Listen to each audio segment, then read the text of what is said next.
At the Global Liver Institute, we believe it all starts with a patient. So what happens when a patient, a liver patient no less, one of the 500 million people living with conditions that often go undiagnosed, untreated, or misdiagnosed, mistreated, and stigmatized, brings the challenges of liver patients front and center? And what happens when a patient then leads a discussion with world experts in policy, research, clinical care, and wellness on ways to overcome these challenges? Let's find out today on GLI Live.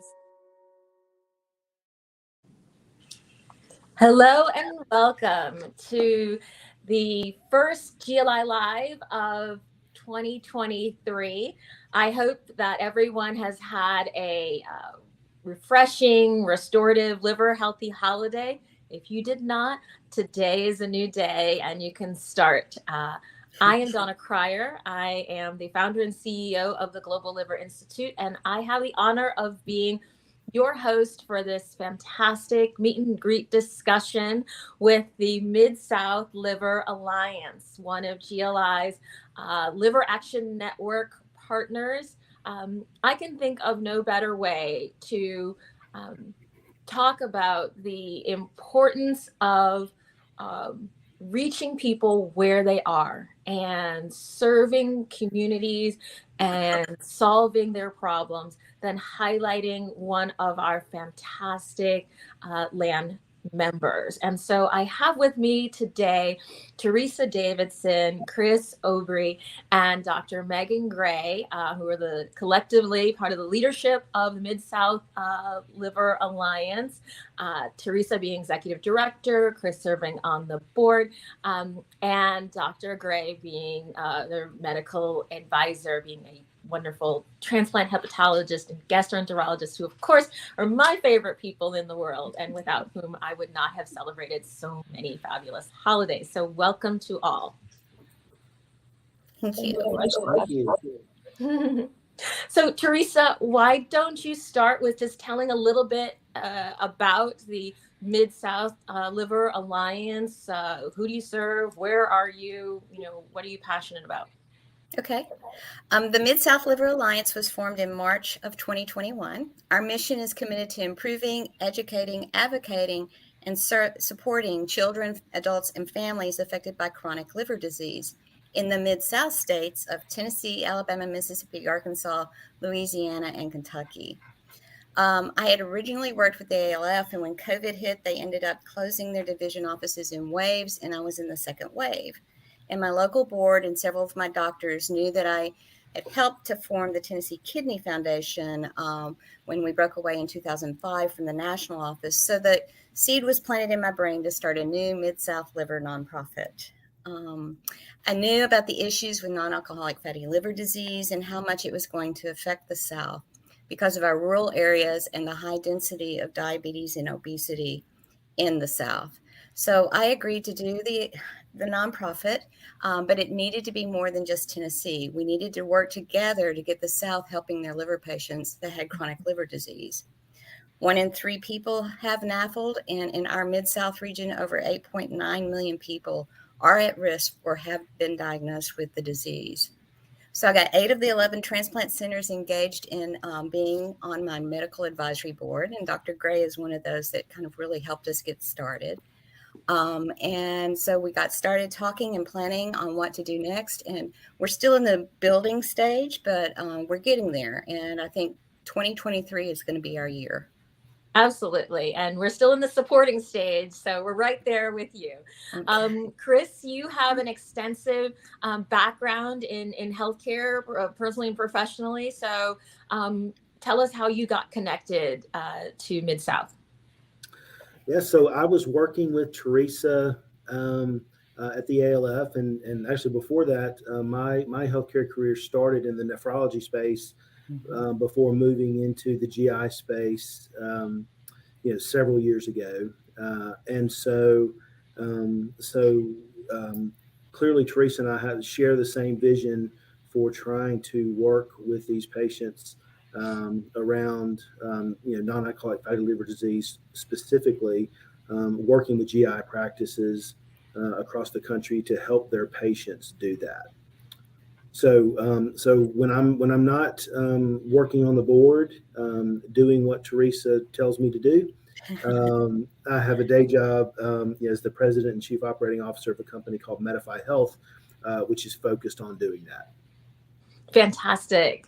I think that diversity of expertise and understanding of the clinical environment is so valuable for our Liver Action Network members to have, and sort of fills out the different pieces that folks like Dr. Gray deal with every day that perhaps people are a little more familiar with. But Dr. Gray, tell us about your work. I know you have some fantastic research topics in addition to the clinical work that you do, but introduce yourself to our audience.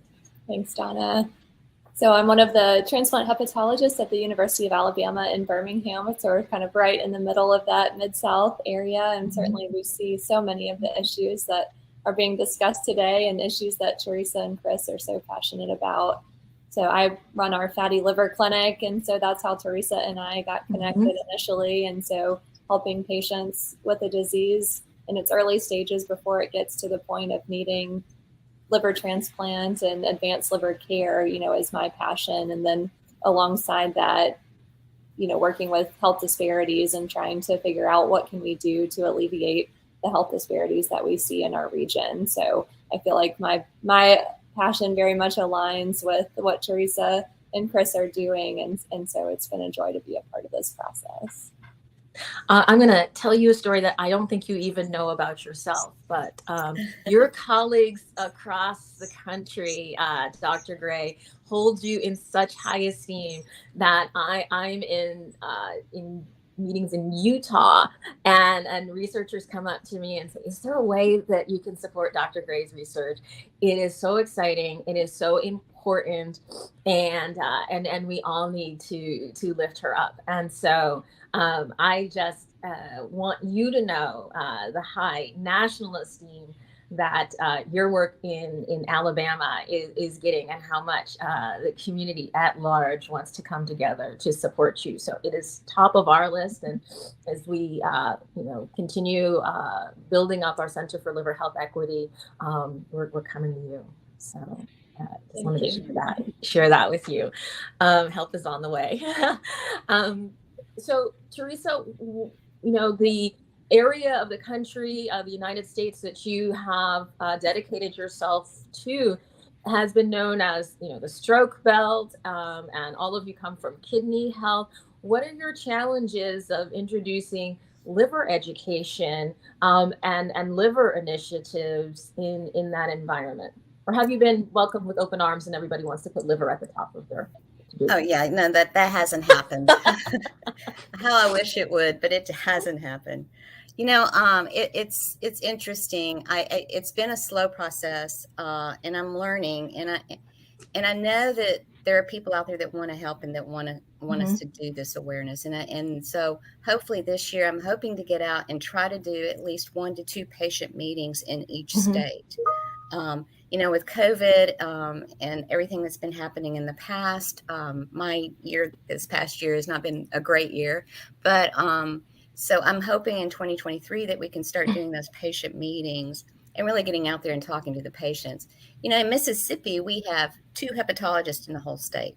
So when you have rural areas like we have in the South, you really have a hard time finding the specialists that can really help the patients and educate them on what they need to do and how they need to do it. And so I think getting the word out to those communities, I don't have the answer on how we're going to do that. We're going to try several different ways, but it has to be done because they have to understand there's so many people out there that have it and don't know it. We need to get testing done. We need to get the education and the awareness out there. So that's our big challenge for 2023. I think we're all trying to scale, and I share your concerns, having built a cardiovascular risk reduction program in the state of Mississippi, where there was, one cardiologist in a county, outside of, the vaunted Jackson Heart Study and those wonderful folks. So as we were thinking about how to reach the Mississippi Delta and how to bring nutritional food and scale the expertise in cardiology, I think that there are some lessons learned that we're, happy to share from that. And I think there are opportunities, just as we pull together on the national level relationships with the American Heart Association and the endocrinology associations and Black cardiologists and so many organizations that do have chapters in the South as well, and in the National Medical Association and others. And so one of the priorities for next year is how to activate those local chapters that map with our Liver Action Network members like yourself, so that the conversation isn't just on the NASH Council or Liver Cancer Council level at the national level, but really inures to the benefit of you and communities. And so I think that we can do a better job and be more resource intensive. And I know last year we were able to work with some of the associations. I really have focused on getting them kind of used to us in Tennessee. So then as I go into the other states, they can be my reference. And we can provide them with the doctors that they need to speak about any of the liver diseases that they want to talk about. But we've done that here. I've worked with several of the different associations, even the Practice Managers Association. And, all of the people need to really understand it and understand what needs to be done. So any education I can get out there into the associations that are on a local state basis, those are things that I am targeting. I think that's fantastic. And I think we want to make sure that it goes, those types of relationships go across the LAN members and then up the chain to national and back down. So and the family practitioners is an excellent one to get, because in those rural areas, they're the ones that are really dealing with those patients. So the more that we can teach them on chronic liver disease, the better, that the patients are going to get the awareness and the education as well. I think it's certainly all hands on deck, particularly when we start talking about fatty liver disease. Chris, what has your experience with MetaphyHealth, for example, taught you, or are you applying to bringing more liver awareness and services to the Mid-South area? Sure. So I'm lucky in the sense that my day job and my volunteer work sort of go hand in hand. So focus with the Mid-South Liver Alliance and also with MetaphyHealth. I was shocked to learn in 2017, that non-alcoholic fatty liver disease was the most common chronic liver condition in the country. And so we saw studies that showed upwards of 25% of adults, have some form of NAFLD. And so, and then, to find out there's really no drug treatment available today. And so it goes back to lifestyle changes and lifestyle modifications. And we had a clinical advisory board with some guys from Harvard and some guys in Jackson, Mississippi, who are also very passionate about this. And we're telling us things like, look, if these patients would lose 10% of their body weight, a lot of things get better, including fatty liver. But we also found that healthcare and medicine is still very episodic. And so the GIs, they're focused on their colonoscopies and their EGDs. And so this sort of longitudinal view of, taking care of patients and managing these patients upstream was a little bit different. So we founded MetaphyHealth in 2017 with the goal of really virtually helping these patients understand their conditions, not only related to fatty liver, but these underlying metabolic syndrome conditions that put them at risk for developing fatty liver. And so we developed a comprehensive care management platform. It consists of a virtual clinical staff that we have here in Nashville, and they interact with patients month after month after month. We developed a 24-month e-learning course that we call My Care Journey. It's a video series, gamification series. It consists of motivational information, educational information, clinical information, gamification that patients can play to keep them engaged. And then we also implemented a remote patient monitoring program. So for the patients who are overweight or obese, we can provide them a scale. They step on the scale, it transmits readings to our systems, and we're able to monitor and measure that over time and really help them. So the goal was, again, just to combine all of these things to help patients start to take responsibility for their own health, and give them the tools to do that. Today, MetaphyHealth has over 61 physician practices all over the country, most of those in the Southeast and Mid-South area. We have a little over 600 physicians and strictly gastroenterologists today that we work with, and about 20,000 patients per month, and we add another 1,000 patients every month to the program. So it's clearly a need, and we're trying to be a part of the solution. Sounds like you are. As a patient who has dreamed of care coordination, and I said those are my dreams. For people who, I'm a little weird, but those are my dreams, care coordination. I salute you, sir, and thank you. So Dr. Gray, how has the typical presenting end-stage liver disease or patient in need for transplant changed over time? I think that definitely with the increase in patients having NAFLD and us being aware of NAFLD, what continues to be the story that I hear over and over is just, I've been seeing a doctor regularly my entire life, and no one ever told me that there was anything wrong with my liver. So how did I end up in this place where I just learned I had liver disease a month ago and now I need a transplant? And that's really, really hard. And I think one of the things that in some patients, I guess, have known that they had fatty liver, but didn't realize that it could have such serious consequences. And so I think that has changed quite a bit, just because other liver diseases we do tend to pick up earlier because they often have high liver tests and things that alert physicians to do further testing. But we know that patients who have fatty liver disease often have completely normal liver tests. About 50% have normal liver tests. And so you can completely miss a huge population of patients that are developing chronic liver disease, and then they're not getting noticed until they're having serious consequences from that disease. So I think that has changed quite a bit. And those are hard conversations to have with patients, to explain, your doctor, didn't know that there was anything to look for because there was nothing in the labs that alerted them. And so that's why now we're so thankful to have screening guidelines that just came out. Yes. And so hopefully we can start catching patients earlier and helping them realize that they have the disease and that it does need treatment before they get to that stage of needing a transplant. Yes. I think educating, the entire sort of clinical spectrum, as Teresa was talking about, from advanced practice providers, whose conference in Nashville I really loved going to, and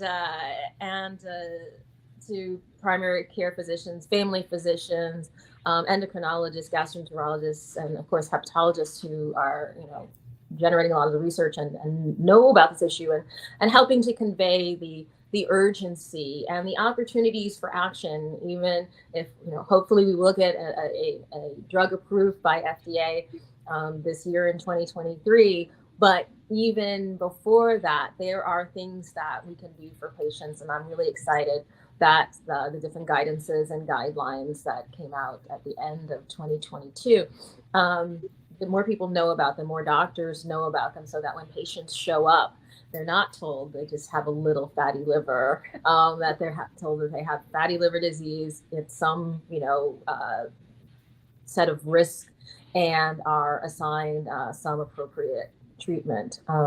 So I think that is, one of the things I'm excited about in 2023, that there are more resources for both physicians and patients to understand about, and frankly, and regulators as well, to understand the seriousness and urgency around fatty liver disease.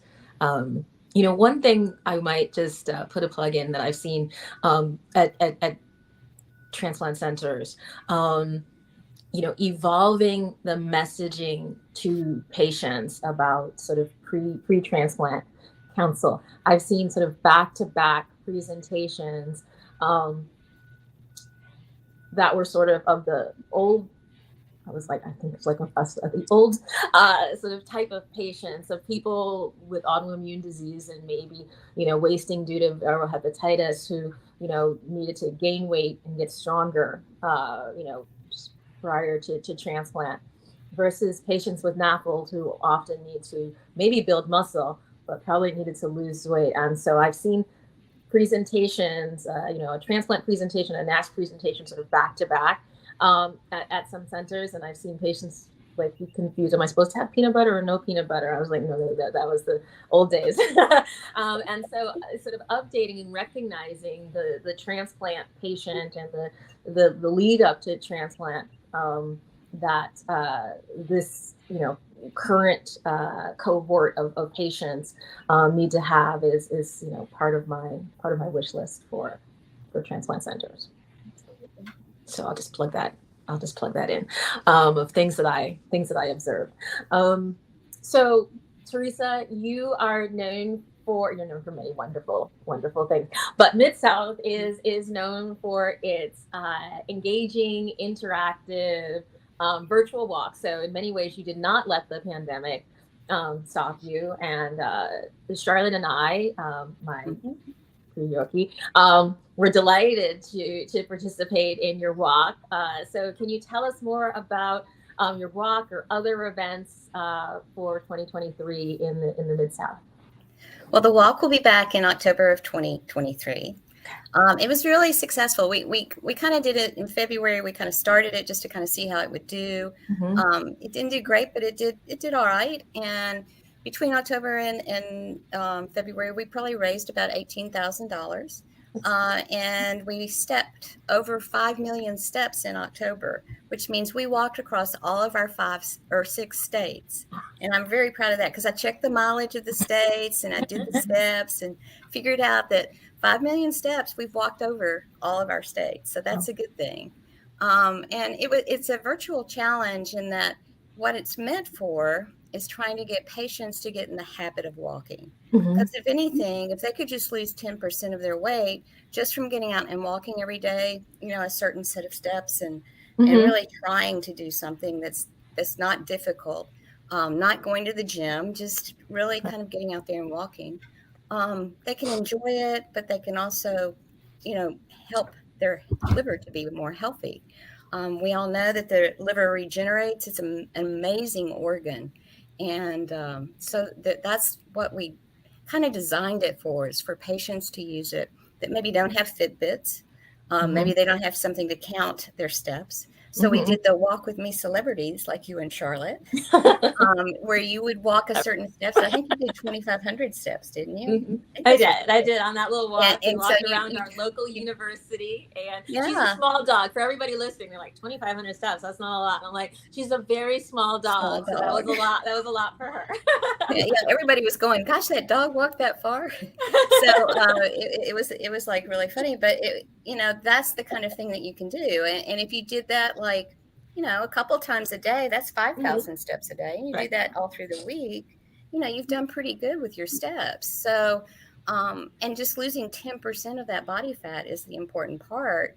So, that's why we designed it, and that's how we put it together. But I think it works really well. Chris's office did a great job at making it a challenge for their employees, and they got very competitive, and they gave us a percentage of their total number of steps walked at the end of the month for the company. So it was really a great kind of fundraiser for us, for them.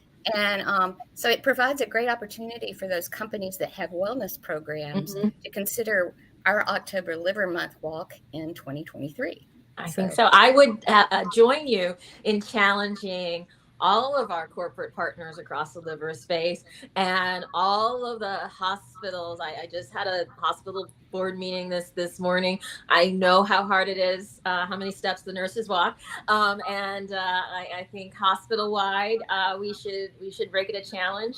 And so I will throw down the gauntlet right now. Okay, well, that's great. And, UAB was wonderful. They were like our major sponsor for the walk this year, and they did a great job too. So it's just a matter of getting it out there and getting the awareness of it. But really, we really do want patients in those rural areas that need help in trying to figure out how to walk. If they can walk with a video with somebody that's maybe a celebrity, which you are, Donna, you're a celebrity. I couldn't figure out how to turn my camera around and video at the same time.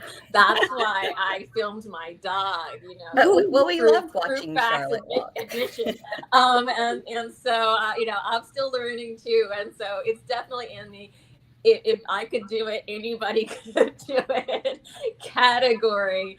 But I think what you said about creating the habit of walking, whether it's finding a friend or a canine companion, or a time that you don't have to go to a gym, you don't have to have a treadmill, you don't have to have, I know I wear multiple devices, you don't have to have fancy devices, you just can get out and walk and do something that's good for you and ultimately your family, community, and this organization.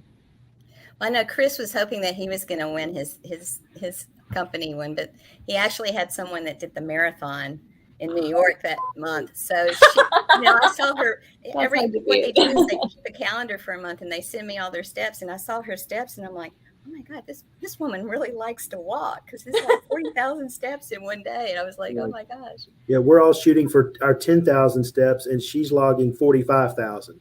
So she covered a lot of people. Yeah, amazing. We didn't have a chance. But that's fantastic. GLI has our head of NASH and now our vice president of liver health programs has run 4 Ironman triathlons and coaches marathon runners, cyclists, paddle boarders, and things. And so definitely we have a ringer on our team if we ever did this corporate ride. So I'll just make that disclosure. But it is an important part of our culture in GLI to have everyone, even the patient in chief, me, to do what we can in terms of fitness and modeling healthy behaviors, and just honored that there are so many college level and professional athletes that are drawn to us and putting the emphasis on nutrition and fitness, and the great work that Dr. Jonathan Stein does, for example, on the map, in addition to talking about drug therapy and other interventions, because liver health is for a lifetime, and so we need to make sure that we're setting people up for a lifetime of success in their liver health, and you're definitely a leader in doing that, all 3 of you. So thank you. It's important to move.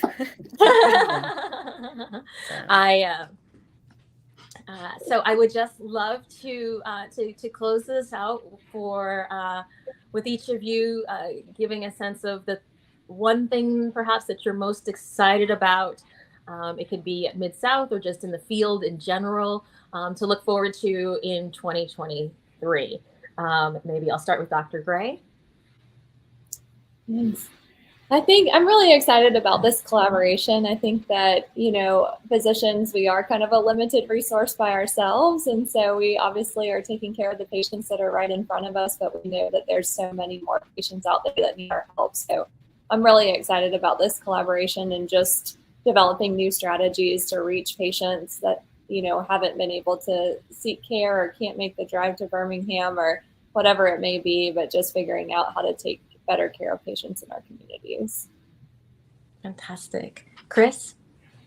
Yeah, I'm really just excited about the spotlight that we're starting to shine on this issue, and for people to be aware. And so it really is a collaborative approach. We talk about sort of 3 Ps here, where there are physicians involved, our people, or our clinical staff, and then the patients. And so really, they're all stakeholders in trying to work towards a solution.